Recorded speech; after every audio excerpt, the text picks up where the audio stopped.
So we'll get started.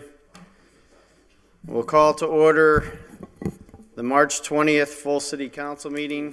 For those who are watching, we're a little late because we had a special meeting with regards to balancing the budget and certification of free cash. So we're starting a little late. With that, the clerk will call the roll for March 20th.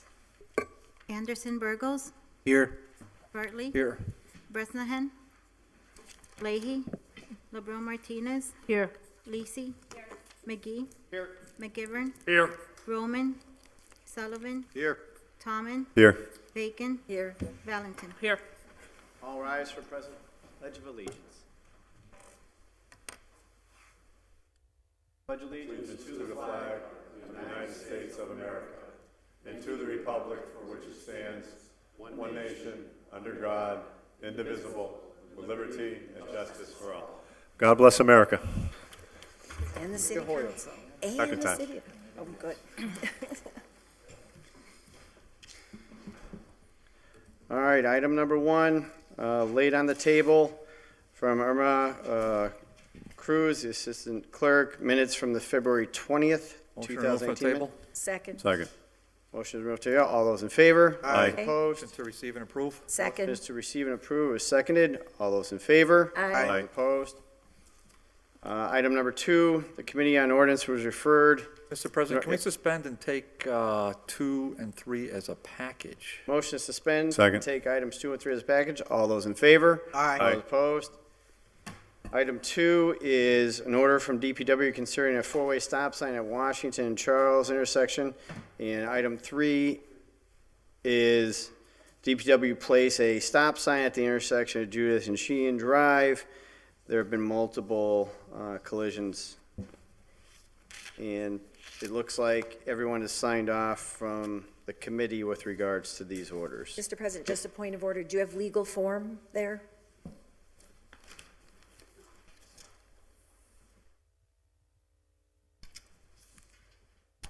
Yes, Okay, great. one, and Just checking. ordinance, and orderly, yep. Yes, for both. Thank you. So, turn it over to Counselor Bacon. Thank you. We had tabled this. We were just waiting for legal form because there was a little busyness in our DPW department. And so now that we have the legal form, we can properly adopt. Thank you. And I'll make the motion to pass the first reading. Motion is to pass the first Second. reading. All those in favor? Aye. All those opposed? Motion to pass the second reading. Motion is to Second. pass the second reading. All those in favor? Aye. All Aye. those opposed? Motion that the passage be ordained. Motion is that the passage be ordained. The clerk will call the roll. Once again, I'll know that it's Counselor Bartley that we're starting with, ending with Z. Anderson, Zanderson. and going from there. So if you're voting in favor for both, because we took them up as a package. If you're voting no, you're voting against. That's how you took them up, right? Yeah, Mr. President? Counselor Bartley. Number 2, we did amend that, and so we're voting on it as amended. Correct. It should have come did forth not- as amended. Okay, I just want to make sure we. So, just so, before the vote. Section 1, Section 86-325, Chapter 86, Traffic and Vehicles, adding street stopped Washington Ave, direction of travel westerly, intersection Charles Street. Is that correct? That is correct, Mr. President. Now, So the next one, Good. just so we're on the same page, the next one would be It's amended too. adding yield sign Judith Street, northerly intersection Sheehan That's Drive. right, Mr. Sorry, thank you, Mr. No, President. Thank you. that's good to know before we vote. Yeah. That's So with that, the clerk will call the roll. Once again, you're voting for it as a package. Bartley, Yes. Bresnahan, Yes. LeBron Martinez, Yes. Lisi, Yes. McGee, Yes. McGivern, Yes. Sullivan, Yes. Tommen, Yes. Bacon, Yes. Valentin, Yes. Anderson Burgos. Yes. Unanimous. With your vote, you've approved the traffic house. Counselor Bartley. Mr. President, I don't know if this is a point of order what this is, but we had tabled at the last meeting the the referral to the state auditor. Right here. So you're on Yep. point. Thank you, Mr. Yep, President. no, So- I caught that. For those who are at home, we did table, it should be laid on the table, it was just missed when it was printed. We had tabled from two prior meetings, February 20th, from pretty much everyone signing on that the city council and mayor request approval to use the state auditor, Suzanne Bump's office, to conduct an audit of all city finances for the city of Hoyoke, of which we've had several conversations with Bill Keefe in the auditor's department. He wanted certain information from Melanson Heath as well as our former auditors. Everything's been provided, so here we can just receive and send it off to them. So motion to take up the table. Second. So, once again, it is, although it's on the agenda, it's supposed to be there. This is a correction, it's right here. So we're okay with that? Yeah, it's supposed to be laid on the table. It was, I Okay. caught it, and asked that it be put back on the agenda, so that's how they presented it from the clerk's office. So it is on the table. Motion is to remove from the table. It was seconded. All those in favor? Aye. All those opposed? Motion Once to, again, receive and adopt? motion Second. is to receive and adopt. Once again, this has been ongoing for now 2 meetings, so with the updates, just no under further discussion? discussion? What? Yeah, just, Mr. President, I just want to say thank you to the president and to the finance chair, I guess, for their patience. I made the motion to put on the table only at the request of the state auditor's office. They knew me, so, but President McGee and I think others have been kind of working with the state auditors on this whole process. So they've been making a lot of phone calls behind the scenes and doing a lot of work with the Deputy Director of Operations, William Keefe. So I just want to thank the president and others for, who, I don't know who they were, but the president for the work that they did. Thank you. The motion is to receive, adopt, and send to the state auditor. All those in favor? Aye. All those opposed? There's no more item laid on the table, therefore it's public comment, of which we do have one signed up for 3/20/2018. It is Helene Florio from 31 Wellesley Road.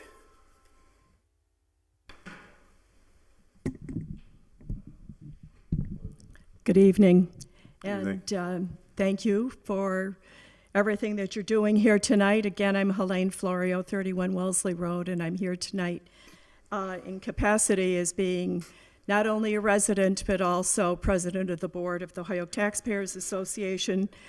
I certainly hope that you are able to get to the point of balancing the budget tonight definitively.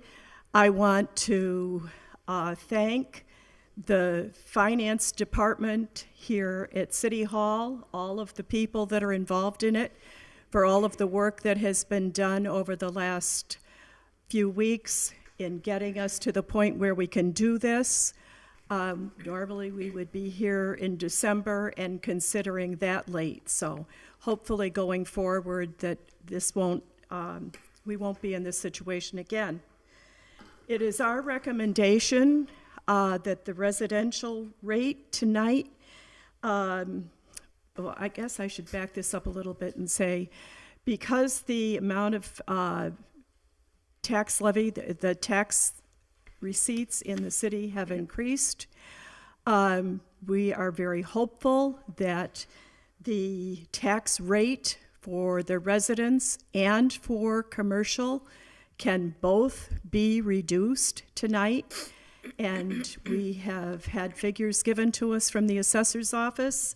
We are recommending that the tax rate on residential be placed at $19.15. It's currently $19.17, which would be a savings of 2 cents. And the commercial rate, which is currently $39.72, be dropped to $39.64. I want to point out to you this evening that this bill, the bills for this year, starting off, will also include the CPA, which is the 1.5% after the first $100,000 is taken off. And at this point, with these numbers, your residential tax bill on an average value residents would raise from $34.89 to $3,501, $3,501. That's even with the decrease. And that's before you have the CPA added in.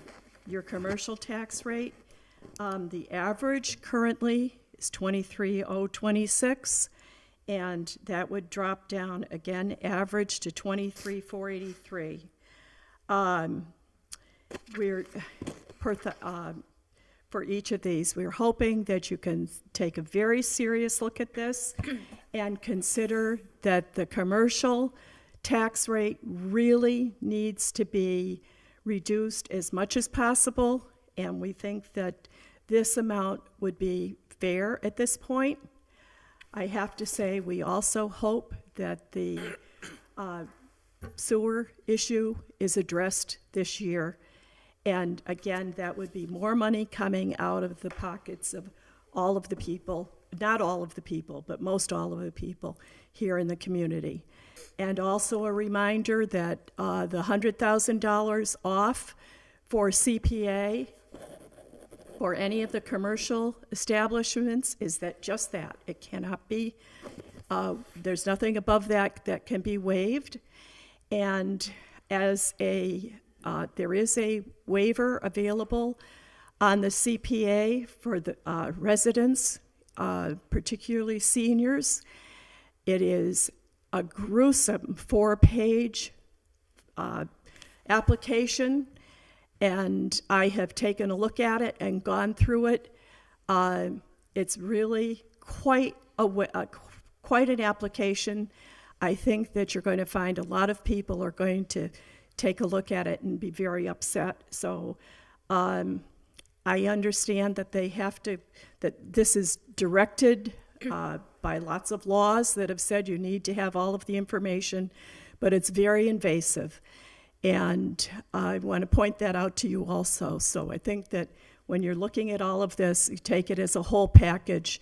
And again, tonight, we really hope that you will honor these figures or make them lower if you feel that you can, but we really hope that they won't be any higher. $19.15 on residential and $39.64 on commercial, and thank you.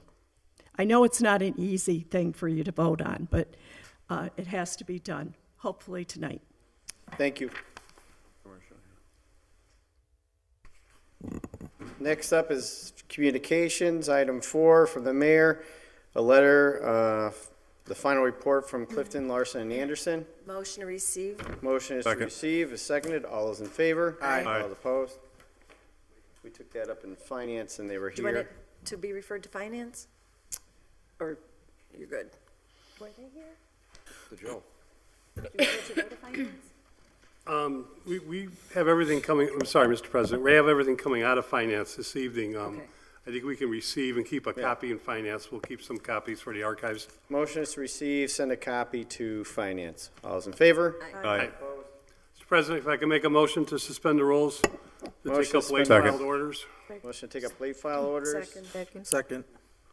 If we could go to 3 late filed orders, and I think I've only filed 1 late filed order in 39 years, and I'm filing 3 tonight, or at least they're coming in under my name.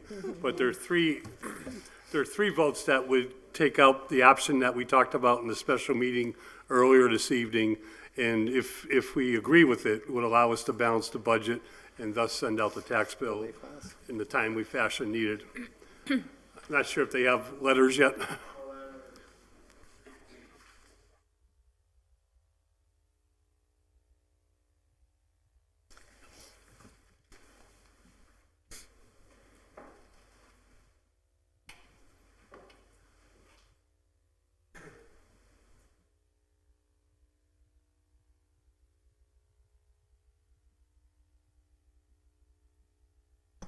Motion is to suspend the rules, take up late files. All those in favor? Aye. All those opposed? You want to take up late files C, D, and E, which is what you just handed in, correct? Thank you, yes. All right, so late file C is from Counselor McGivern. Order that there hereby be appropriated a transfer by fiscal year 2018 an amount of $162,705 as follows. From stabilization to state of emergency deficit spending. That is C. Late file D from Councilor McGivern, order that they're hereby appropriated fiscal year 2018, $222,931 as follows.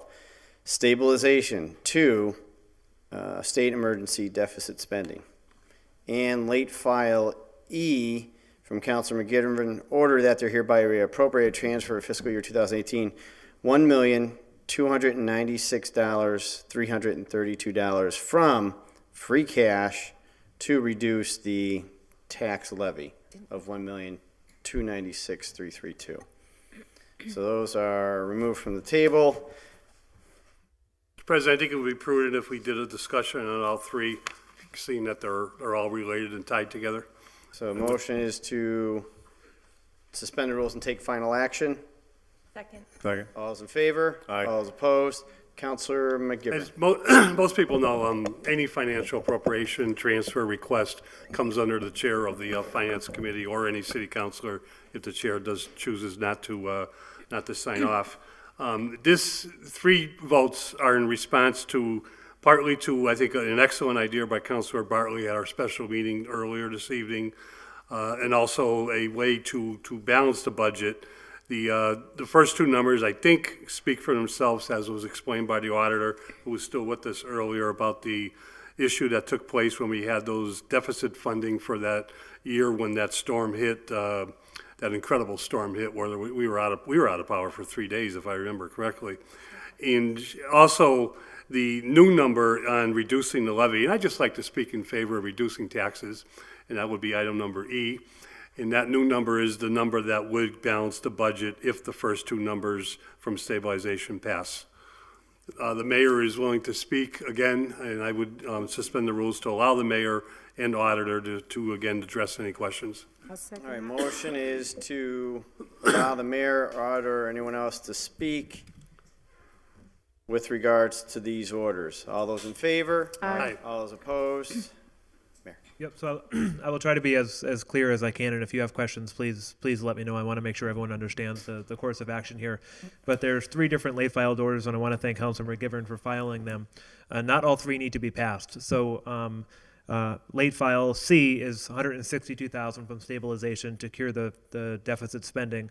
If we do that, that will balance the budget. You don't need to do anything else. But based on Councilor Bartley and Councilor Bacon's point, if you don't pass C, you could pass D and E. If you pass D, that would be $222,000 from stabilization towards the deficit spending of the 2011 winter storm, and then that would leave us with the $1,296,332 from free cash, which would replace order number 6 on the special meeting agenda. It would change the number that was transferred from free cash to balance, to reduce the levy and balance the budget. So you can either vote for C on its own, or together vote for late file D and E, and that will allow us to balance the budget, move forward, and set the tax rate. Councilor Bacon. Just a quick question. How much free cash will it leave you with if we pass D and E?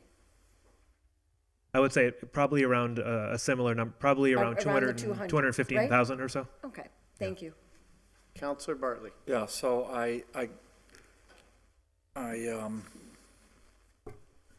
that's why I just want to explain my vote for 6. I was the only one on the special meeting. I was the only one to vote no, because I had my fingers crossed that we would come to an understanding that some of us really, obviously I voted no basically my career here, my full 6 years, to not go into stabilization, but for the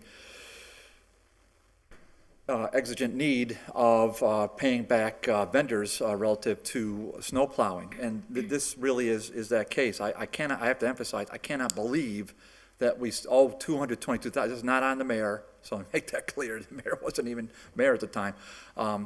This is not on the mayor, but I cannot believe we have $222,000 so that we still owe from that storm. I'm in shock. That's the same way with the Wisteria-Hearst. Now, I'm not going to file.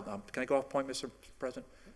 The same with Wisteria-Hearst. That is ridiculous, Mr. Mayor. So that I'm going to work with you I'm going to draft an order for the next agenda, and I'm going to send that to you so you can look it over, and I'm going to see if it makes sense. You know, together we can work on it, see if it makes sense, and try to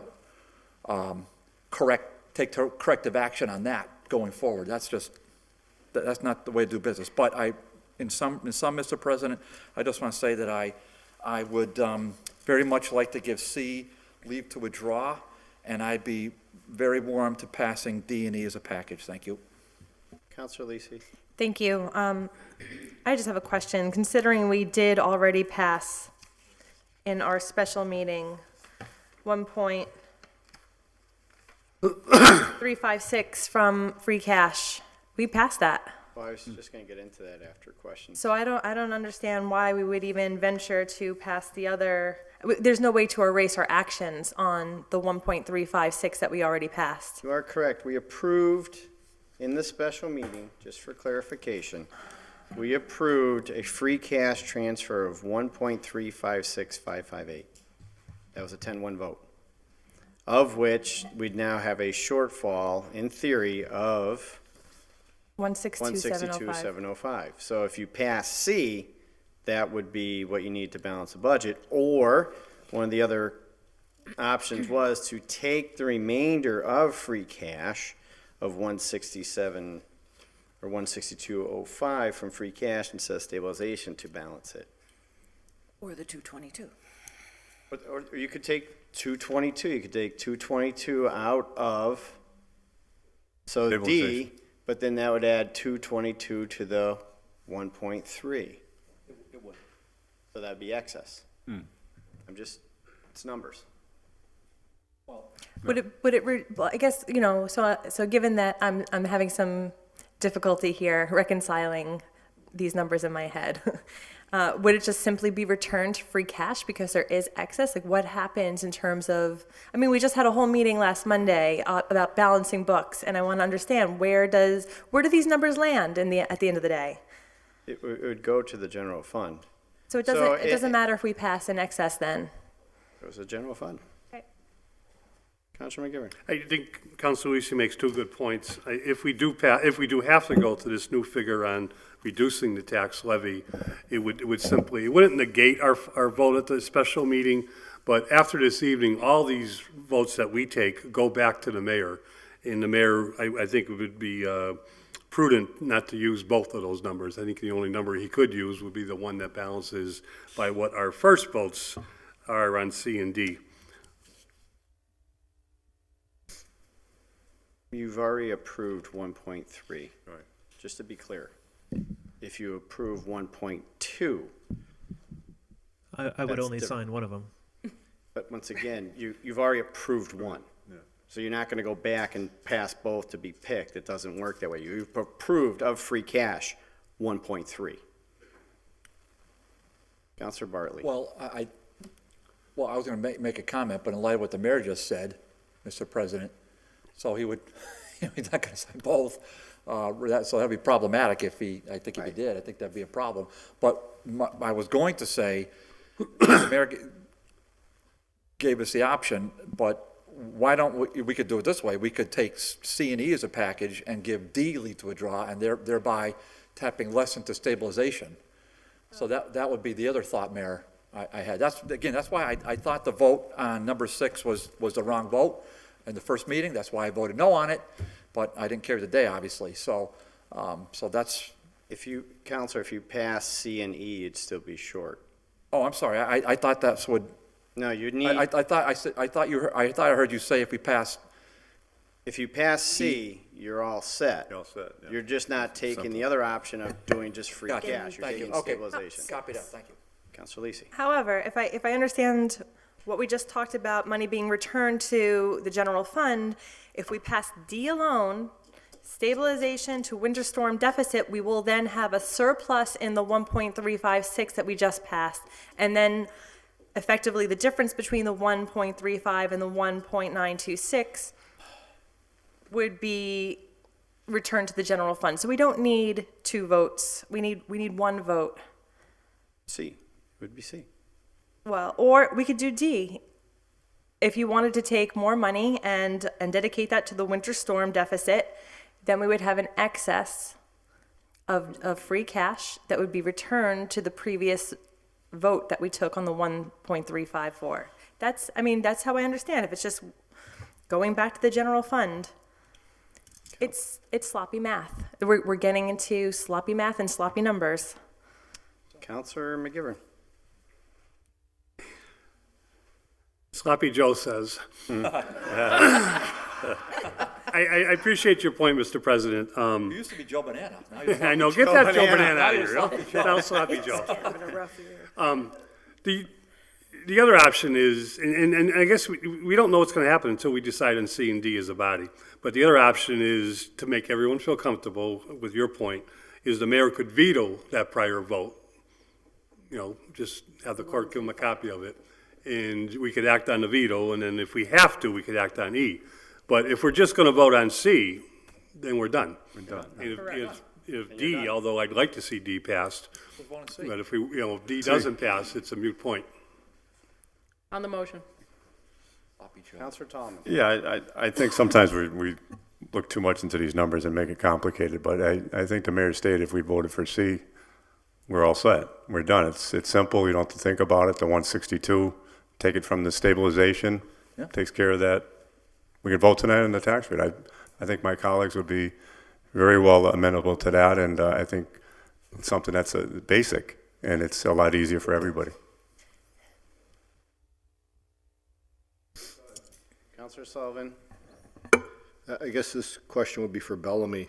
If we only take 163 from stabilization, is that still leaving a deficit in that storm fund of $60,000? 62 will still be there. Well, no, because by taking all of these votes together as a package, you're eliminating that series of deficits. What's complicated about doing it that way, and I would support doing just C, we would have to then justify to Moody's that this vote is in fact as a result of the deficit, because this standalone vote is to lower the tax levy, lower the deficit. It's not necessarily a vote from stabilization towards this individual deficit. We would just have to be a little deliberate about explaining why we took this vote with the intention of it going towards this deficit, so it doesn't look as if we're using stabilization for operating expenses. That's the only concern I have about doing C alone.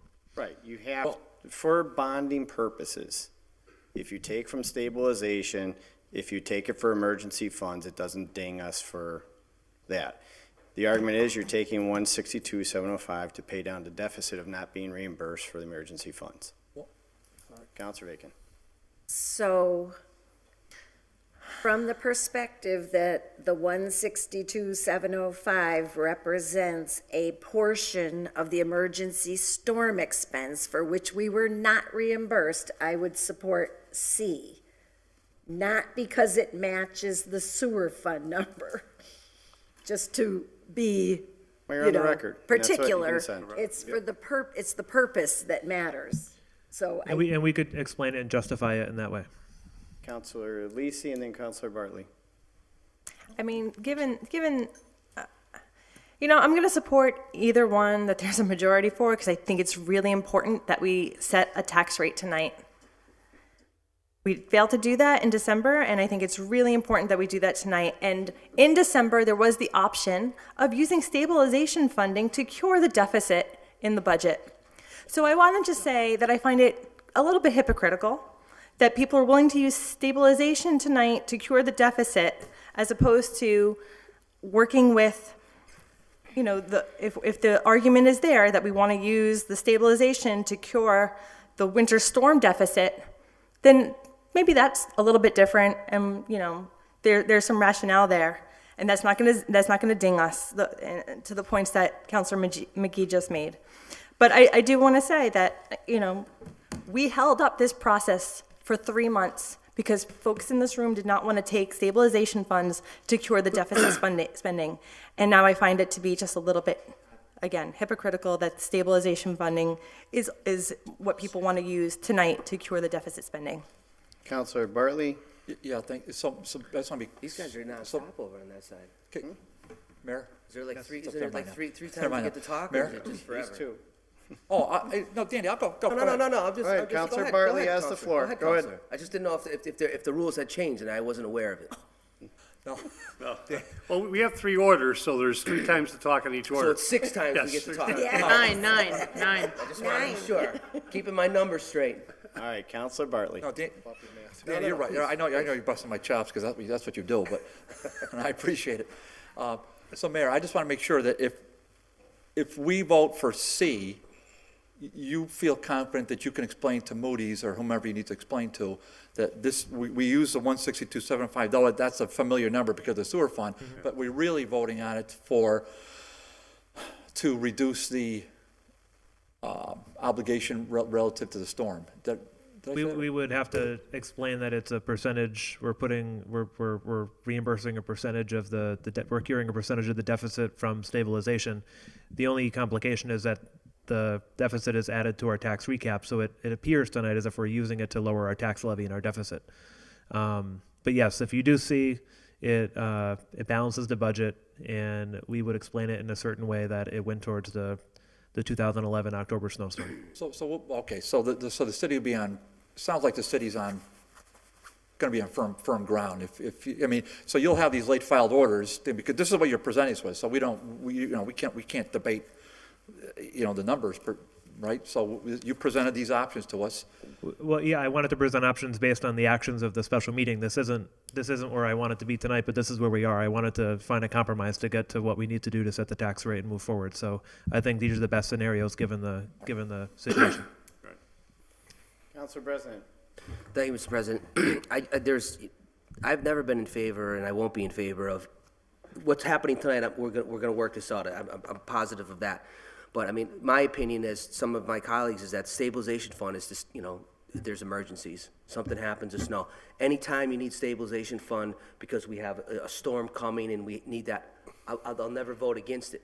I think it's a bad habit when we use stabilization funds to basically balance a budget. But if we're using the money for the snow emergency, I'm with you 110% every single time you do it, because in my opinion, that's what the money's there for. That's all I wanted to say, Dave. Thank you.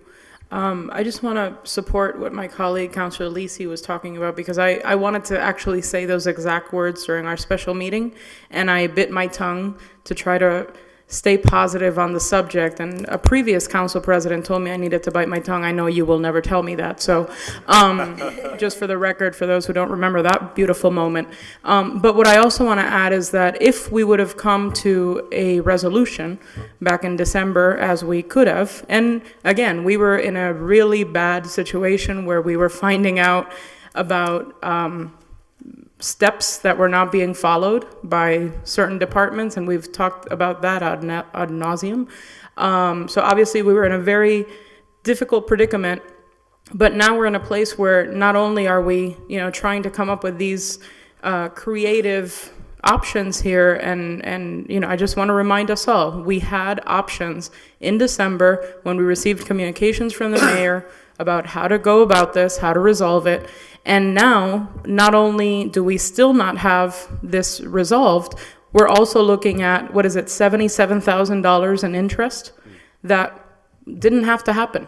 So I just want to say on the record that over and over again, there's conversations about things that aren't working, things that should have been different. But here we have a moment where I think, and this is just me, there's no reason why we needed to be here tonight having this conversation right now, especially when we look at $77,000 in interest that I have the floor. Thank you. That in my opinion were unnecessary. So I just wanted to say that for the record. Thank you. Councilor Sullivan. I just want to say that I somewhat agree with that we shouldn't be here at this point. All this information should, and I take exception at the fact that hearing that we failed to take action back in December. All of this is material that should have been presented to us in September or October. That's it. Councilor McGivern and Councilor Bacon. I already spoke twice. Councilor Bacon's fine. Yield to. Thank you, Mr. President. I just want to note that I think as a body, we need to be capable of reacting to new information when we get it. And for me, the $222,000 that was on the books that related to a straightforward federally recognized emergency meets the test of using the stabilization fund. Thank you. Counselor McGivern, If we all bite our tongue, we'd be out of here a lot quicker. I move the previous question, Mr. President. Second. I'd like to make a motion that we act on item number D, late file D first. Second. motion is to take item D, which is, as a reminder, take up from stabilization 222,931 to state emergency deficit spending of 222,931. Motion is to take up item number D first. Is there a second? All those in favor? Aye. Aye. Opposed? Now is there a motion with regards to D? Motion to receive and pass the first reading. Motion is to pass the first reading. If there's no more discussion, all those in favor? Aye. All those opposed? I'd like to make a motion, Mr. President, that we give a leave to withdraw.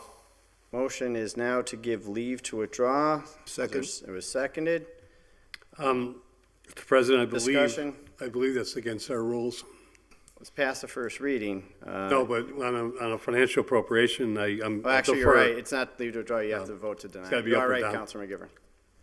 So if you're not in favor, if there's a second reading, you'd have to vote it down. So the motion will fail. Now it's back to motion is to pass the second reading. That was seconded, I do believe, by Councilor Valentin. Is that correct? So motion is to pass the second reading. Under discussion? That was under first reading. But, Counselor Lisi, Again, I'm going to say I'm happy to support either of the two proposals, C or D. I think that D is neater accounting. It doesn't put a burden on the mayor and the financial team to justify to Moody's that the money isn't actually being used to cure deficit spending, that this money from stabilization is directly going to resolve the winter storm deficit spending. And if there is an excess, then in effect, we get a small percentage back to the general fund, and it would reduce the 1.35 that we passed at the previous special meeting. anyone else? So, clerk will call the roll. If you're in favor, you're voting for it. If you don't vote for it, you vote no, understanding that there is item C to act on. And just for clarification, they both say to state emergency deficit spending. Thank you. Clerk, call the roll. Bartley, No. Bresnahan, Yes. LeBron Martinez, Yes. Lisi, Yes. McGee, No? McGivern, Yes. Sullivan, No. Tommen, Yes. Bacon, No. Valentin, Yes. Anderson Burgos. Yes.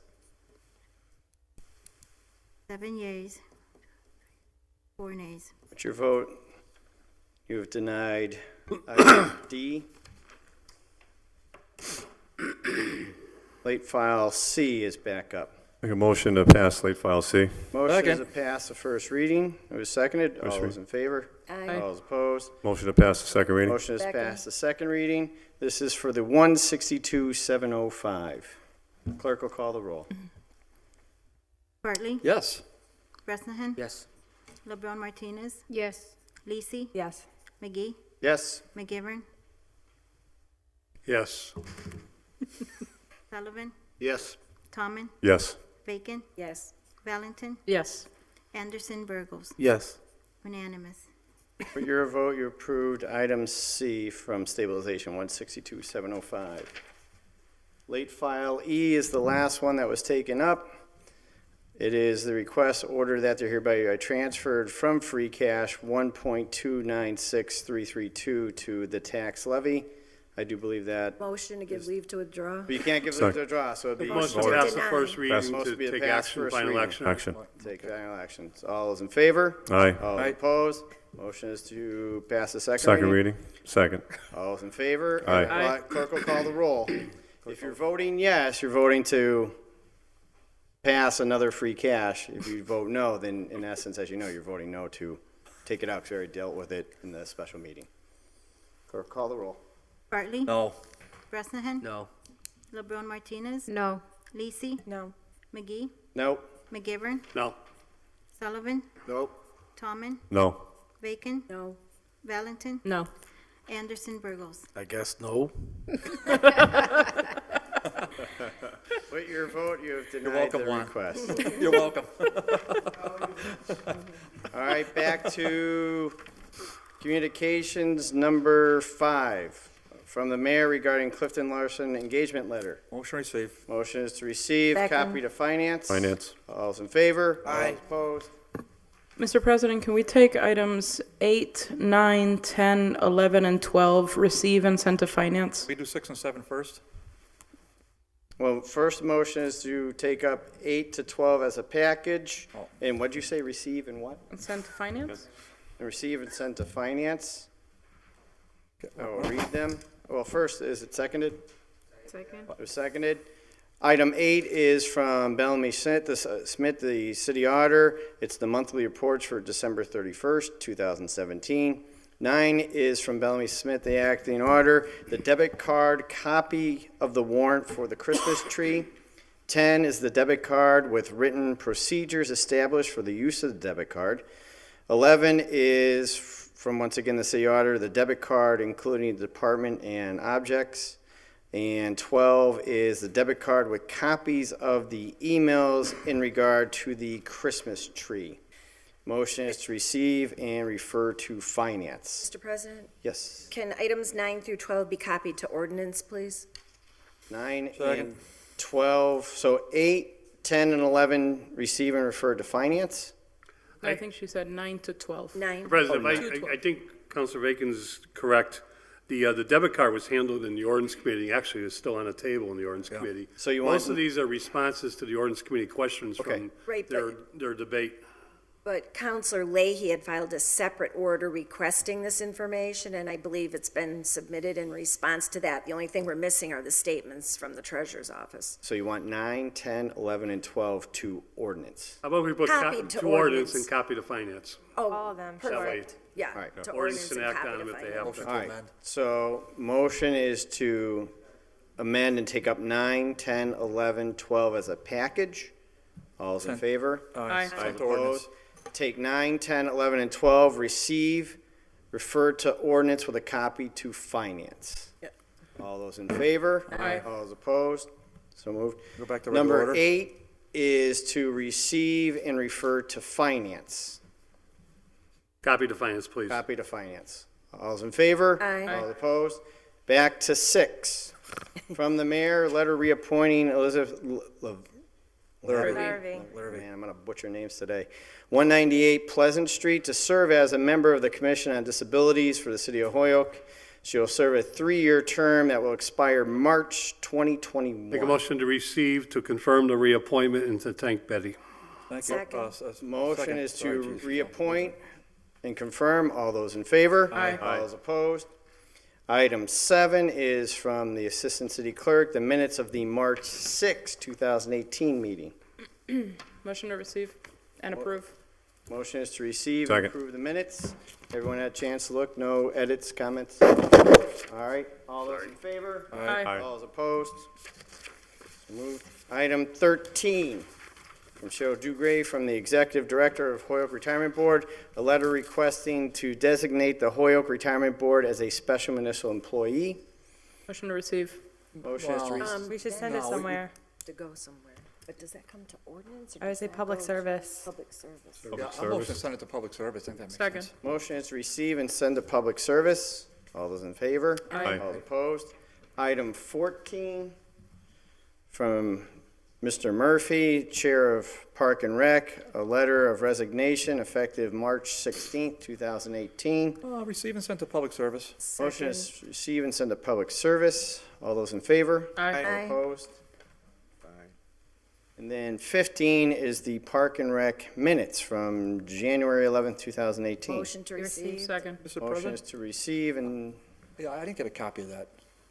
we get a That copy. was- of that council. wasn't Anyone emailed to not me. get a copy of these? It wasn't emailed to me, so if I could just have the clerk just email to me, that'd be wonderful. Please send a copy to Councilor Bartley. Motion is to receive. All is in favor? Aye. Aye. Opposed? Consider it done. Petitions. Oh, hey, thank you, 16 Joe. and 16 is a good petition man, for Sloppy renewal Joe. of a home occupation of 778 Homestead Ave. Motion to receive and grant the renewal, given that and all approve. municipal fees and taxes are paid. Second. And they are. Motion is receive and grant the renewal. All those in favor? Aye. All those opposed? 17 is for a Joseph Harfouche, which is the livery license, vehicle to be garaged at 395 Maple Street. All taxes have been paid.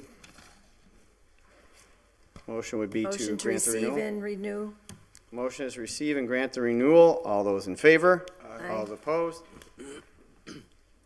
President's report. Mr. President, I'm sorry. I think we need a roll call vote on 16 because it's a special permit.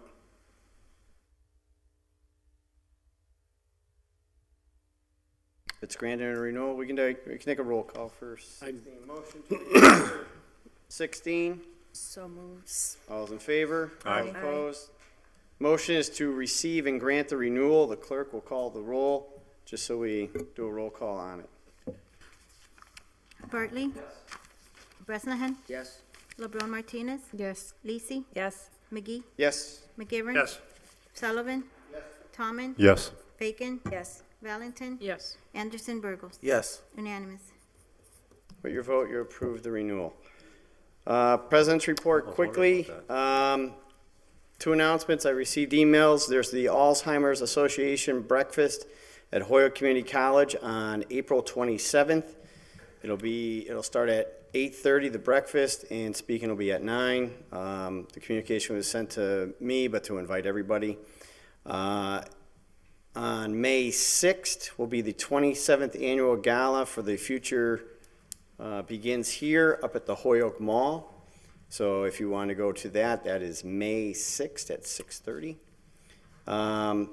As we all know, we all had the parade this weekend, or pretty much celebrations all weekend, of which we were able to once again put the banner, humongous heavy pole, and all the flowers up at ABC Pizza. They stored everything for us, and when I arrived, they had everything ready and set up to go. I'd like to either give them a proclamation for, this is now the 4th or 5th year they've been helping us, or at least send a thank you letter to them for allowing us to, for all their support for this. So We should order a pizza tonight. we For could this, order a for this pizza. meeting. I don't think they deliver though. Second. So Sloppy Joe. Ryan already volunteered to leave. I hate to say this, but I got a text or email, which I know we're not supposed to get when we're sitting here, but it's now Sloppy Joe Banana. Oh, that's so bad. So I'd like to send a thank you letter. I'll have Ryan draft them up just to thank him for always helping us out. With that, are there any other announcements from anyone else on anything? Meetings? Anything? No? All right, so we'll move on to reports of Motion committees. to suspend the rules and take up item number 33 to set the tax rate out of Second. order. Item is to go out of order to take up 33. All those in favor? Aye. Aye. Opposed?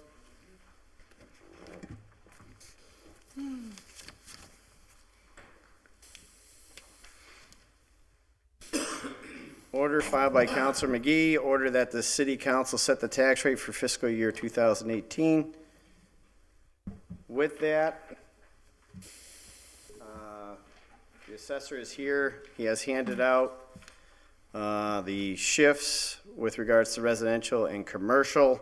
You have two different forms with you. Yeah. So with that, as we all know, counselors can pick a rate, the first three that are selected, or if it's just one rate, however you want to do it. But if there are three motions, it's the first three go.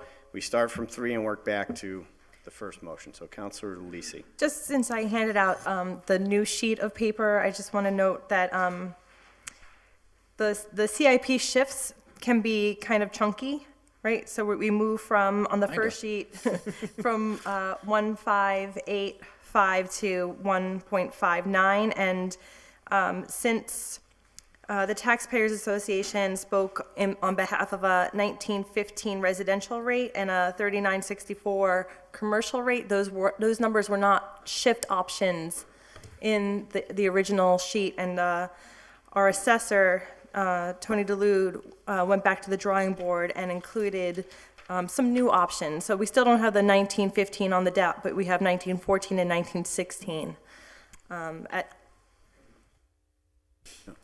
two different Correct, so it'd ships. be, for the 1914, that'd be 1.5880, and the commercial would be 3970. For the 1916, it'd be 1.5860, which then would leave a commercial at 3965. Just as a reminder to the public, last year's was residential 19.17, commercial 39.72. Counselor Bartley. Yeah, thank you, Mr. President. I want to compliment the Taxpayers Association on their diligence for this, because it's very helpful to me. So and of course, the Assessor's Office, again, for being on point to really help us along. And when it comes time, I'll make the motion for 1.588. Thank you, Mr. President. So the motion on the floor is for 1.5880. Second. That was seconded. That would yield a residential rate of 1914, commercial 3970. Are there any other? Counselor Sullivan. Yeah, I would make a motion to adopt 1.5850, which would leave the residential where it's at 1917, and give the maximum reduction to the commercial rate. So the motion is for 1.5850. Is that seconded? I'll second it. It's seconded, of which, if it's 1.5850, commercial, residential would remain at 1917. Commercial would go to 39.63. Mr. President? Amendment at 1.5900. Second. Counselor McGivern, what was that? 1.5900. Second. That was seconded, so 1.5900, that would yield a residential of 1912 and a commercial of 3975. So we're at the limit of 3 options. With that, the clerk, unless there's discussion, we'll take up option number 3, which a motion would be to approve the rate of 1.5900. Motion to approve. Motion to Second. approve. Under discussion, anyone? No? With that, then the clerk will call the roll with option 3, 1.5900. Bartley? No. Bresnahan? LeBron Martinez? Yes. Lisi? No. McGee? Yes. McGivern? No. Sullivan? No. Tomlin? Yes. Durkin? Yes. Valentin? No. Anderson Burgos? No. 5 yeas. 6 noes.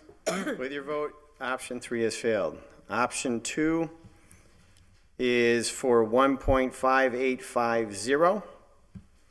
I'll make a motion to approve. Motion is that. to approve option, or Second. motion number 2, which is 1.5850. I'm sorry. No, it was 1.5. 1.5850. No, I'm going to withdraw my motion. I was looking at the wrong one. Sorry, Mr. That President. was originally Counselor Sullivan's. Yep. And Rebecca seconded that. I'll make a motion to approve. Motion is to approve. Clerk will call the roll. Once again, that would be for residential, 1917, so it will remain the same. Commercial will go from 3972 to 3963. Bartley? No. Bresnahan? No. Leahy? LeBron Martinez? No. Lisi? No. McGee? No. McGivern? No. Sullivan? Yes. Tomlin? No. Bacon? No. Valentin? Nope. Anderson Burgos? No. Motion to approve number 1, Mr. Hold President. on, let's get the final vote. I went up in flames, so Why? that's my take on that. 1 one. yea. 1 yea. and 10 nays. Okay, there it is, up in All right, flames. with your vote, you denied option 2. So motion to approve. Second. Number 1, Mr. President? Second. Motion is to approve Option one, option sorry, 1, sorry. or the first option, which was 1.5880, which would give a residential of 1914 and commercial of 39.70. Mr. President, Yes, can I make a comment? yes, go ahead. So before Councilor McGivern jumped on the third option, I was going to introduce 1.586, which is the one that I feel is most comparative to the Taxpayers Association feedback. So I'll be voting no on this based on that. Okay. Anyone else?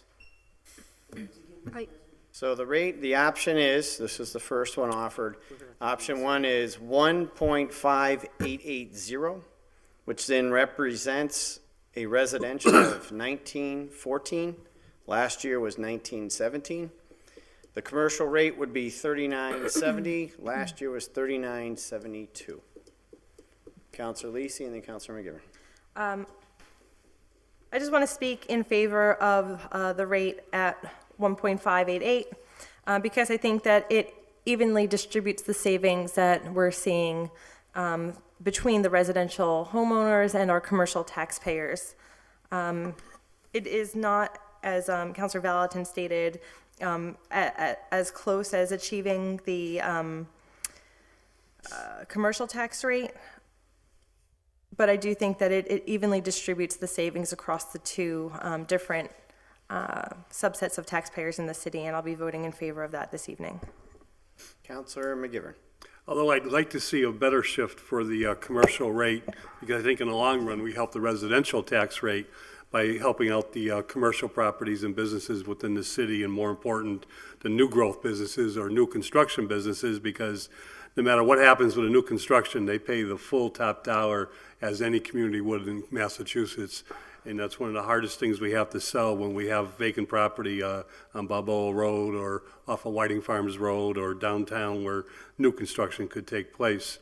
I believe the message has been the same message we've tried to send for many years, is we are a community that has full of beautiful residential neighborhoods, but we are an industrial community as we were founded, and we have to protect our commercial and business community to survive as a residential community. And I think the consensus this night is this number would work, and I think it sends a good message if we do pass it. Counselor Bacon. Thank you, Mr. President. It's the closest proposal to my personal favorite, so in the spirit of compromise, I will vote for it. Thank you. Counselor Tallman. I believe this is a fair and equitable rate for both the commercial users and the residential. And just a point of information, that this is the first year that the CPA is coming into play. So even though the rate is going down for both, there's going to be a little bit more money that some people have to pay. So I think it's fair, and the CPA is something that people haven't had to pay before, and this is going to be a few dollars extra into what their real estate taxes is going to be. So hopefully this will work.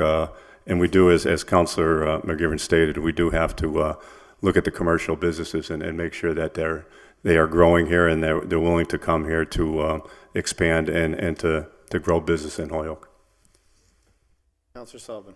I've listened to several people mention supporting the businesses and doing things to see them expand and grow in Holyoke. We have a very fair residential tax rate. I've looked at what some of our surrounding communities do. If you look at just the residential tax rate, some of them appear lower. They're not really. South Hadley, for example, has a second line on the tax bill that adds in for fire. They pay for their trash collection. Their effective rate is over $20. At 1917, we still have a very fair rate. We have to start moving in a direction that really starts to bring down our commercial rate, and bringing it down a couple of pennies doesn't help. It's something that we have to start getting much more aggressive with, and this isn't enough. Anyone else? Just one comment for myself. Option 3 I misread. I'll put that out in disclosure. I thought it said 39.70 and residential went down. So I voted for that by mistake. Really, I do like the 1.5860, which Councilor Valentin would suggest after if this one doesn't vote for, because in my meetings with the Chamber of Commerce as well as the Taxpayer Association, I do believe we need to send a message for the commercial that, one, and we say it all the time, we are open for business in the city of Holyoke, regardless of what is said out there in the community. We are open for business. This council has been more than generous in a sense of welcoming people and doing business. I think we have to send a message. That's why I would support yours if this one doesn't pass. I'm not going to vote for it simply because I'd like to have yours come up and address it. So that's where I stand. I do believe we have to send that message. The residential will go down by a little bit, but also the commercial will go down by enough to send a message that, say what you want, we are business friendly. So with that, if there's no further discussion, clerk will call the roll.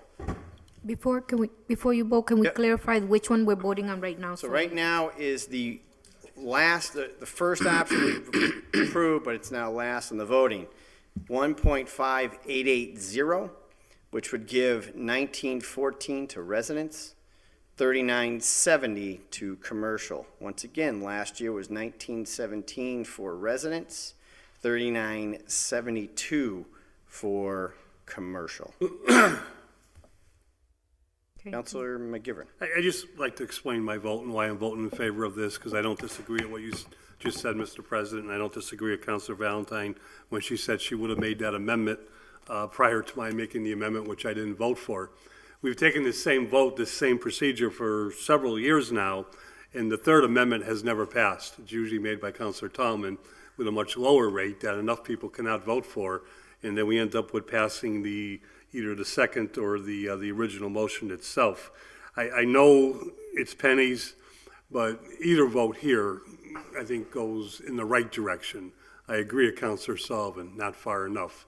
And the other thing about South Hadley is you take a comparable piece of property, residential property in Holyoke, move it across the river to South Hadley, the assessed value goes up. So not only is the tax rate and the fees that they charge higher, their tax bill is higher than ours. And that's true for many communities, except for the gateway communities that are the older industrial communities. But regardless, not to get off on a tangent, not that I disagree with you, but I think we have to get a consensus and grab some pennies this year. Anyone else? Council President. Thank you, Mr. President. I think that, we in this body may call ourselves business friendly, but I think when the businesses first come into town with their proposals, they're dealing with certain departments. And I think we have to continue to encourage the appointees of boards of some of these departments to be business friendly. It's a very daunting task coming into the city of Holyoke, going through the permitting process and going to the multiple public hearings that many people had, like on Hamden in Pleasant Street. The public hearings that they go through, when you have these attorneys that are representing other firms in different communities, that's not happening. I mean, we can call ourselves business friendly till we're blue in the face, but we have to hold the first point of contact, which is the departments within the city that are handling these premises. Look at all the upset bar owners that are here day in and day out every single year, and then we issue out liquor licenses to whoever.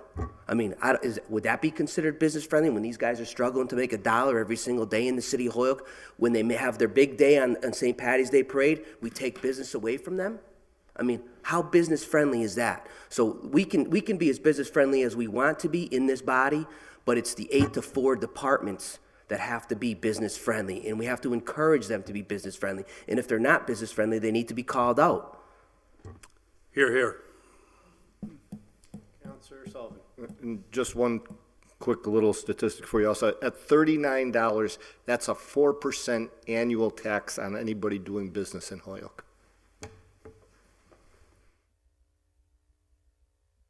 Anyone else? With that, the clerk will call the roll once again for clarification. It's option 1, 1.5880, which would be 1914 residential, 3970 for commercial. Bartley, Yes. Bresnahan, Yes.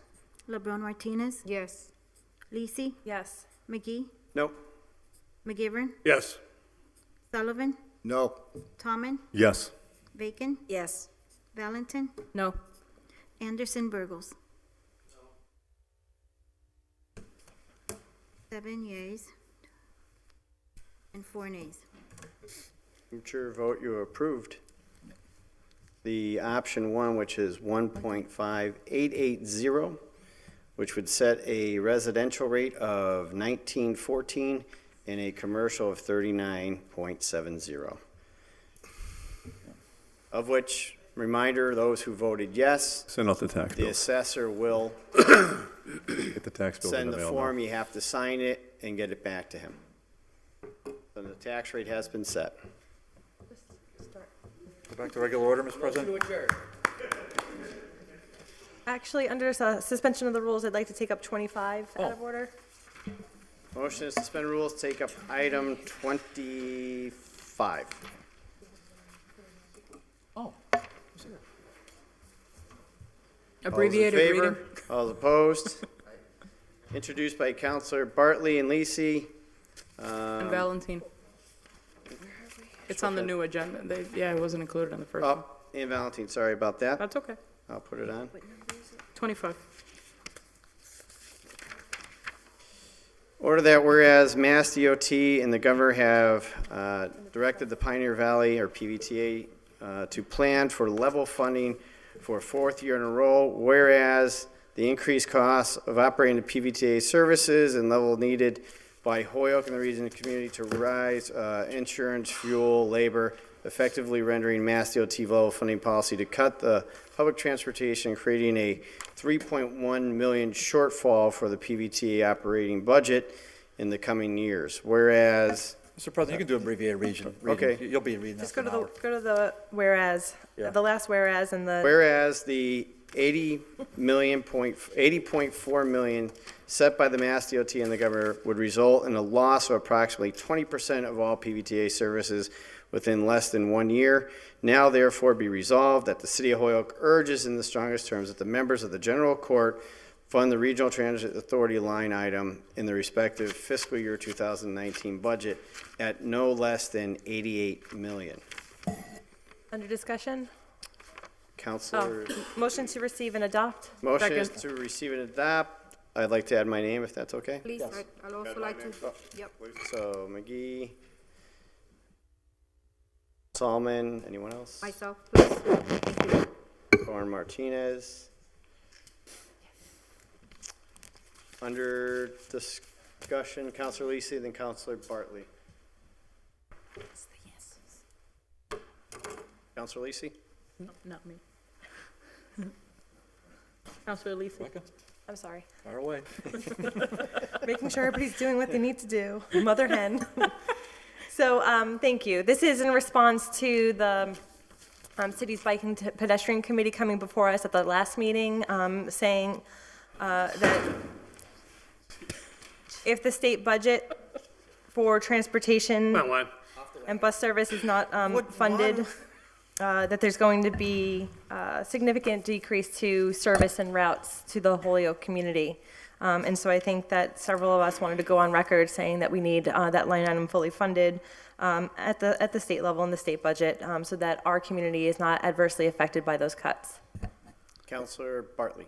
So, yeah, we had, that's why I put in so we had Pat Beaudry here at public speak out at the last full city council meeting, and then Rebecca and I kind of followed up with him, and Josie did too, and then what we did was with Pat drafting most of this, and then a couple of us edited, and I really wanted to put in the third whereas, because we've had Sandy Sheehan here, we've had Tim Brennan here in this very chamber discussing these items.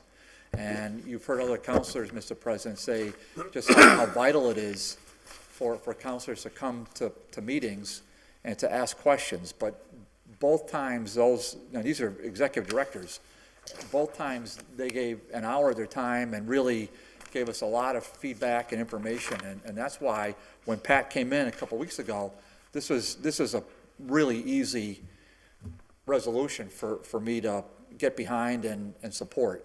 So a lot of that's, I mean, I'm preaching to the choir, because we are the choir, but just like we did last week, Mr. President, when we had, I think, 10 counselors at the Finance Committee meeting.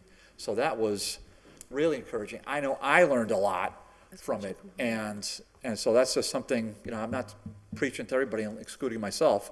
I'm saying that, all of us have to do a little better at showing up at meetings, as several counselors have said, over the course of time, so we can get information, ask questions. I know we watch it at home, but it's not exactly the same.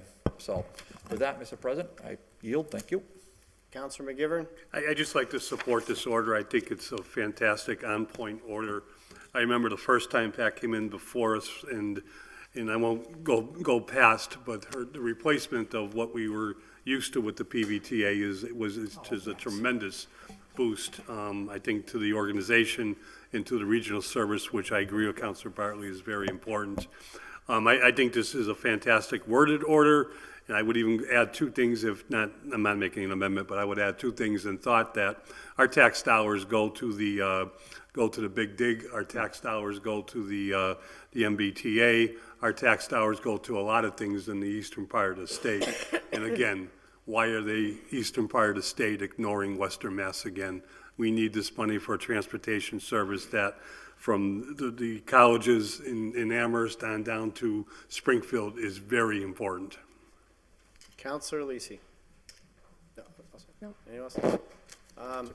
Councilor Bartley that wanted to. I just make one comment. Every morning I see a gentleman get off a bus on Northampton Street to walk his two kids down the road to Ian White to bring his kids. He needs that bus service. Does this cut impact that specific gentleman? That would be tragic to him. So for me, I'm glad you filed it. I know Pat Beaudry spoke on it. Whatever we can do to get Boston to wake up, I mean, that's horrible. Councilor Bartley. Yeah, I just want to echo what Joe said and what you said, because, and I just want to raise a point that the new Senate President, Mrs. Chandler from Worcester, she's already said on record that she wants to increase public transportation. Now, I mean, as the Senate President saying that's pretty good. And we already had, when Ms. Sheehan was here before, you throw out the MBTA, as Joe said, because, they're billions. It's laughable how much money they get for subsidy. But the biggest one besides MBTA in the Commonwealth is PVTA. So Mrs. Sheehan came in, showed us the documents and the budget and the ridership. PVTA is the biggest. And so the good news is, I think that by getting behind it with a hopefully unanimous, I'm positive it'll be a unanimous vote as body.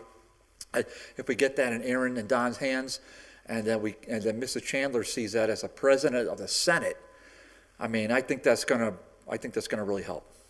Thank you. Counselor Z.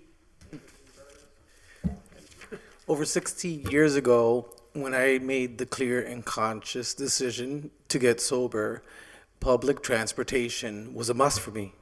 I wouldn't be here right now if it wasn't for public transportation. It got me to HCC, to my part-time job, and I worked really, really, really hard, and if it wasn't for that, I wouldn't be here. So this is very important, and it means a lot to me, and I'm sure to most of the citizens, not just in Holyoke and Springfield. Councilor Warren Martinez. Thank you.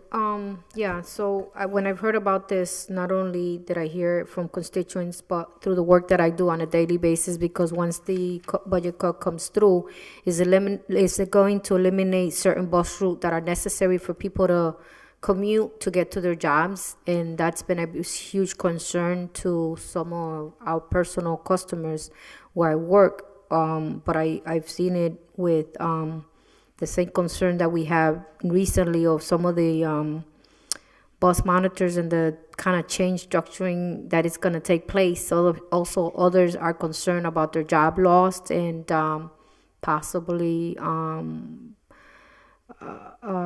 routes that they think, the bus drivers themselves know that it's needed in order to continue to do the good customer services that is necessary. So I want to support this because it's needed. Councilor Tallman. I was very happy to put my name on this, and I'm glad Councilor Bartley and Lisi and Valentin put this together. gentleman I met about a month and a half ago, a friend of mine I've known for several years that utilizes this PVTA, and he stated to me, can you put a resolution together? You know, sending it down to Boston to let them know that, you know, level funding isn't enough, or that we need, you know, we need this service. And he rides a bike. You know, he rides a bike and actually can put the bike on the front of the bus. You know, when he's going to places, going to appointments. And there's not a day that goes by that I don't see somebody utilizing this service, whether it's to an appointment, whether it's to see family, whether it's going to school, whether it's going to work. So this is vital, and hopefully get the message. And I think we have to keep in touch with our legislators and really tell them the importance. And I know they know that too, and then the decision's above them, but to let them know that this is vital, that transportation in our community is vital for people who just can't, you know, do without it. So I'm really happy to support this and hope everybody really sends a message, not just through this resolution, but by talking to our legislators and let them know how important this is to our residents here in Holyoke. Councilor Vellante. Just very quickly, in addition to the resolution, and I think I mentioned this with, when Mr. Beaudry was here during public comment talking about this, if you're not familiar with the specifics, if you go to the PVTA website, it actually tells you specifically by city or town what the cuts that are proposed are, including the routes, including the days, whatever it is. And so there is a page for Holyoke that says exactly what the proposed cuts are.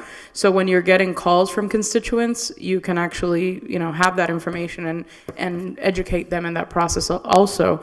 The other piece is there were some hearings that were scheduled at the Transportation Center, and if I remember correctly, twice they were snowed out.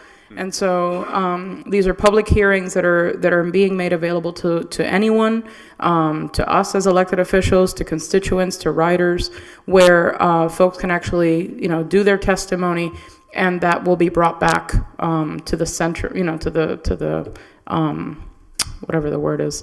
I'm blanking here, but anyways, to the headquarters kind of situation is what I meant. So, so again, if you go on the website, you can see the hearing dates, you can see the routes that are being proposed for cuts, and you can have the more specific information, which I think is important for us to have.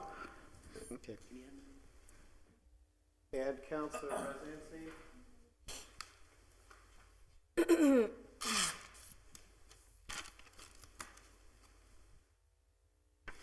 The motion is to receive and adopt. That was seconded. All those in favor? Aye. All those opposed? I'd like to see if someone could give a motion for taking out of order item 41. So moved. Second. Motion is to take item 41 out of order. All those in favor? Aye. All those opposed? From Councilor McGivern, order that the city of Holyoke appropriate the amount of $13,797.581 for several different school projects.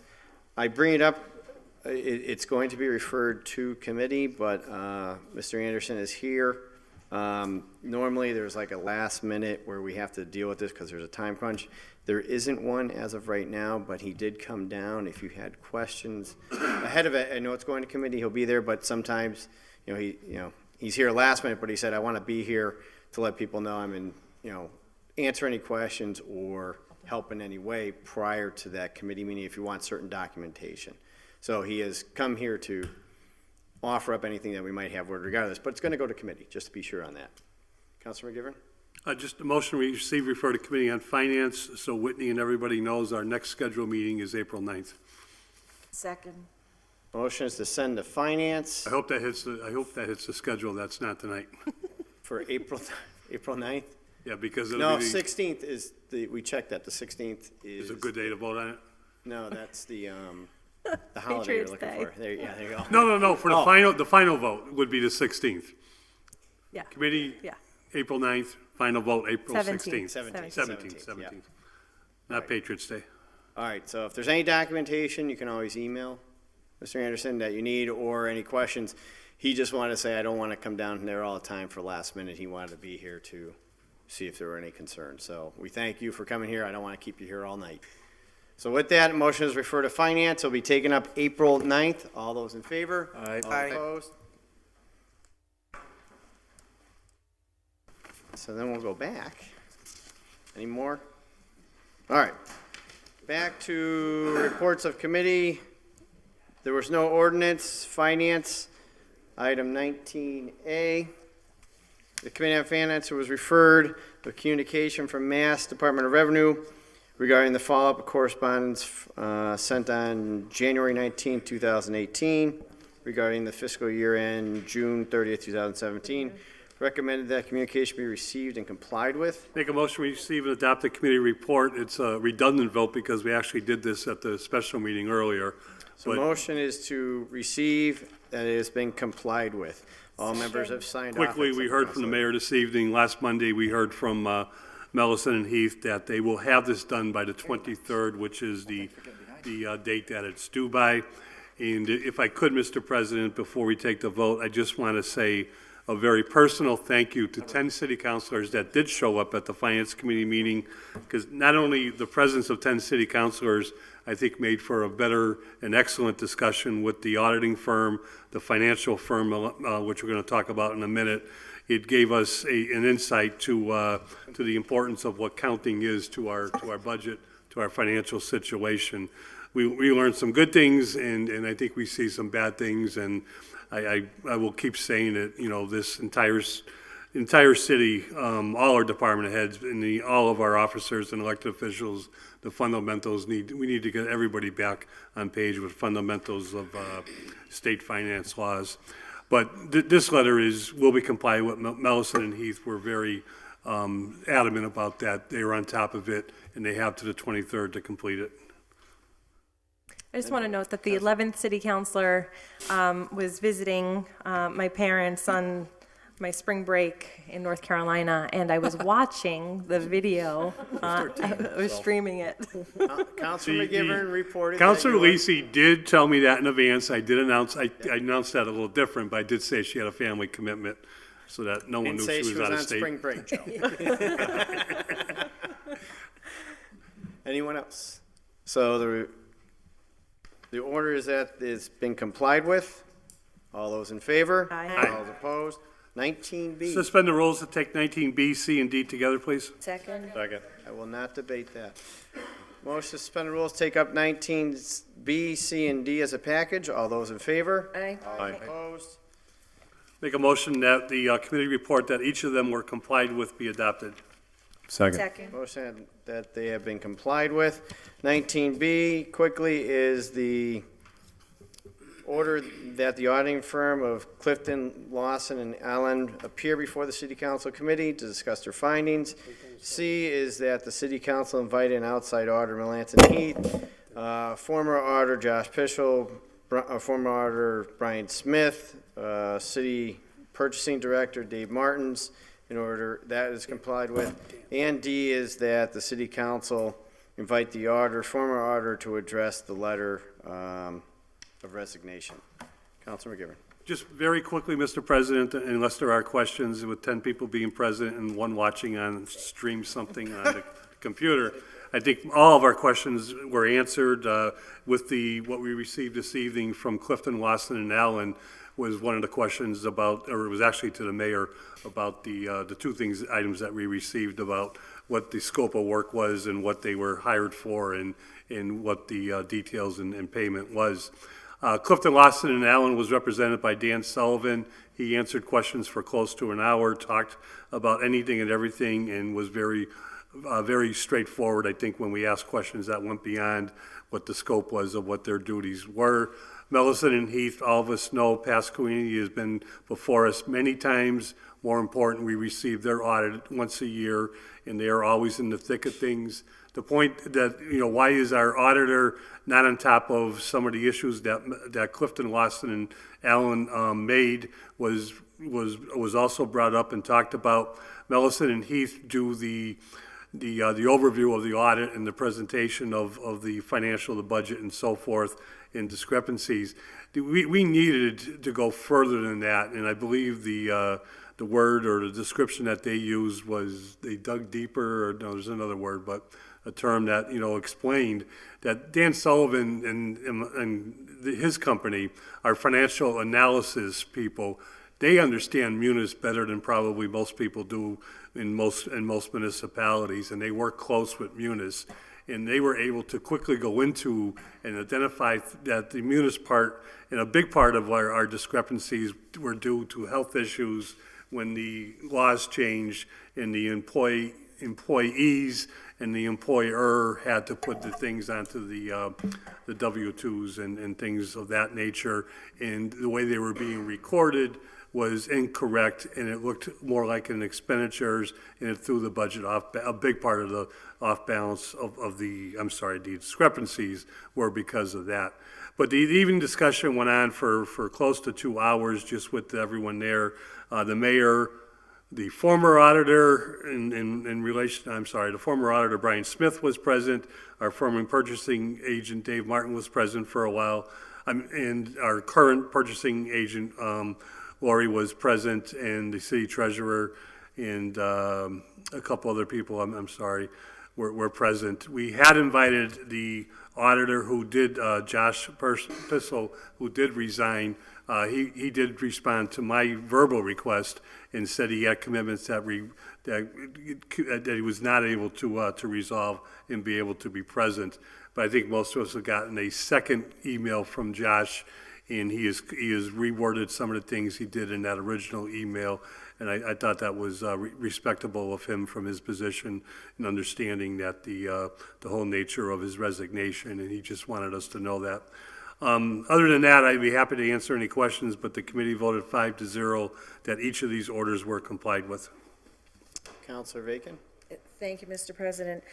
I would also note that when we get the audit report this year, I would encourage my colleagues to read it carefully, because our outside auditors did state also in that meeting that they had cited material issues in the audit from 2016 on relative to cash and accounts receivables.